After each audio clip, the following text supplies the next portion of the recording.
안녕하세요. 안경돈이다. 한량입니다. 자, 소득이 있는 분들, 뭐 주거급여만 받거나 아니면 생계급여도 받는 분들 중에 늘었다 줄었다 소득이 일정한 게 아니라 어떤 달에는 좀 소득이 한 200만 원 이상 있었다가 또 갑자기 일이 끊겼다가 특히나 일용근로 하시는 분들이면 특히나 그럴 거예요. 근데 이럴 때, 자, 한번 소득이 늘었을 때 급여가 깎여요. 생계급여든 주거급여든. 그러면 계속 적게 나오나? 아, 그렇지 않고요. 소득 감소. 내가 줄어들었을 때는 바로 신고를 해야 본인에게 유리합니다. 내용 한번 살펴볼게요.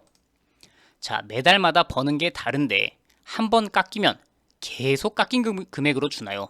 겨울엔 소득이 없다시피 하고 여름엔 150 정도 벌고 뭐 봄, 가을엔 80만 원 정도 벌고 아마도 뭐 건설 현장이라든지 이런 걸로 나가시는 분들이라면 특히나 이럴 거예요. 겨울에는 거의 소득이 없고 여름에는 조금 있고 뭐 겨울에는 봄, 가을에는 한 절반 정도 있고 그래서 이 많을 때를 기준으로 급여, 주거급여가 깎여버리면 그냥 겨울에 지금 소득이 없어졌는데 왜 정부에서 주는 돈도 깎이지? 예, 그럴 수도 있습니다. 이럴 때는 소득이 줄어들었다라는 걸 바로 신고하셔야 돼요. 자, 특히나 이제 일용근로 하시는 분들 소득이 들쭉날쭉 좀 심하시죠? 임시 근로자, 일용직 근로자, 영세 자영업자는 적정한 소득 파악을 위해서 최근 3개월 평균 소득을 반영합니다. 처음에 신청할 때는요. 근데 이미 수급자다. 난 이미 주거급여나 월세 지원을 받고 있다. 그런 분들이면 6개월 평균 소득을 1년에 2차례 자동으로 반영을 합니다. 보시면 일용근로소득은 국세청이나 고용노동부에서 확인조사는 최근 6개월 자료. 그래서 10월 달이 됐으니까 지난 4월 달부터 이번 달 10월 달까지 대략 6개월간의 평균 소득. 어떨 달엔 200만 원, 어떨 달엔 30만 원, 어떤 달에는 뭐 150만 원. 이걸 평균 내서 선생님의 소득은 대략 월 평균 100만 원이네요. 라고 판단을 해서 주거급여가 금액이 깎이는 경우가 있습니다. 근데 그럴 때 내가 갑자기 소득이 줄어들었다. 그러면 바로 신고를 해야 본인에게 유리해요. 보시면 상시근로든 일용근로든 또는 사업 운영 형태가 변경된 거든 새로운 취직했다, 다른 곳에 이직했다, 아니면 실직, 내 소득이 갑자기 끊겼다, 퇴직을 했다. 뭐 이런 걸로 하시는 분들이면 퇴직이라는 개념은 없겠지만 소득이 줄어드는 거니까 거의 실직이나 퇴직과 마찬가지 사유죠. 휴직, 복직, 폐업 이러한 내 근로 형태의 변경이 있으면 언제부터 신청할 수 있냐? 발생된 월부터 변경된 상태를 반영하여 소득을 산정하라고 돼 있죠.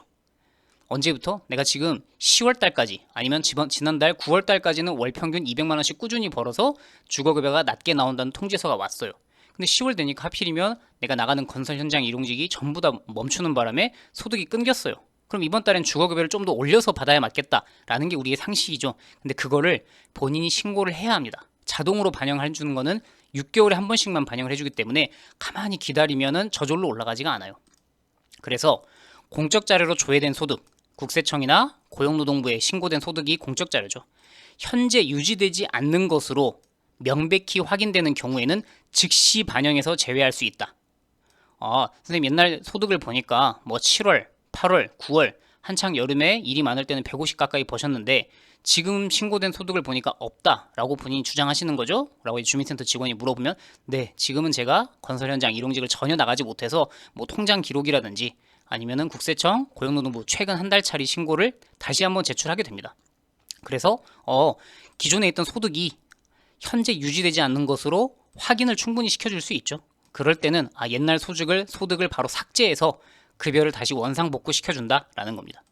네, 뭐 이미 지급된 급여 10월 달에 올려주기로 했는데 10월 달에 소득이 있다. 그럼 뭐 환수할 수도 있고 아니면 소명 내용에 대해서 조금 더 객관적인 자료가 있어야겠다라는 거는 이제 추가적으로 서류를 제출해달라고 할 수도 있다. 뭐 이거야 이제 구청이나 주민센터에서 알아서 심사하실 거고 지금 신청하시는 분이라면 당연히 나의 소득이 줄어들었다라는 현재 상황이 객관적인 사실이니까 이걸 그대로 신고를 해야 합니다. 근데 혹시나 소득 신고서 본인이 쓴 신고서의 금액이 너무 낮으면은 구청에서 일괄적으로 이 정도 소득 월 30만 원 소득으로 한 달을 생활한다. 이거는 우리가 봐도 좀 이상하다. 그럼 이제 지출 실태조사표를 제출받아서 다른 소득을 부과할 수도 있다. 뭐 이런 단서 조항이 있긴 합니다. 근데 예를 들면 지금 주거급여 받으시는 분들 입장에서 한 달에 한 100만 원 정도 받으면은 이제 주거급여가 조금씩 깎이기 시작하죠. 그렇다면 그럴 때는 내가 월 평균 소득이 지금 100만 원으로 책정되어 있나 보구나. 그래서 갑자기 주거급여가 줄어들었다라는 통지가 왔어요.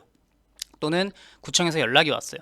뭐 확인조사, 10월달 확인조사를 해보니까 지난 6개월 평균 소득이 기준을 조금 올라가서 주거급여 금액이 줄어듭니다. 라는 연락을 받았어요.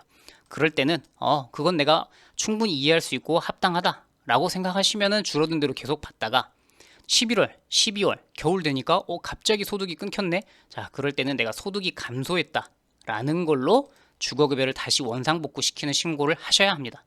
이걸 자동으로 반영해 주는 거는 6개월에 한 번씩이기 때문에 이렇게 기다리다가는 내년 3월쯤이나 돼서야 다시 급여가 올라간다 라고 보시면 돼요. 한 4월 정도 되겠네요.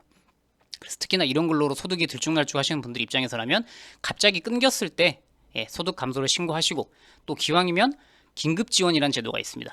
뭐 실직이라든지 이런 것에 해당했을 때 가능하니까 소득이 감소한 것뿐만 아니라 아예 겨울철에는 한 건도 일자리를 잡지 못했다.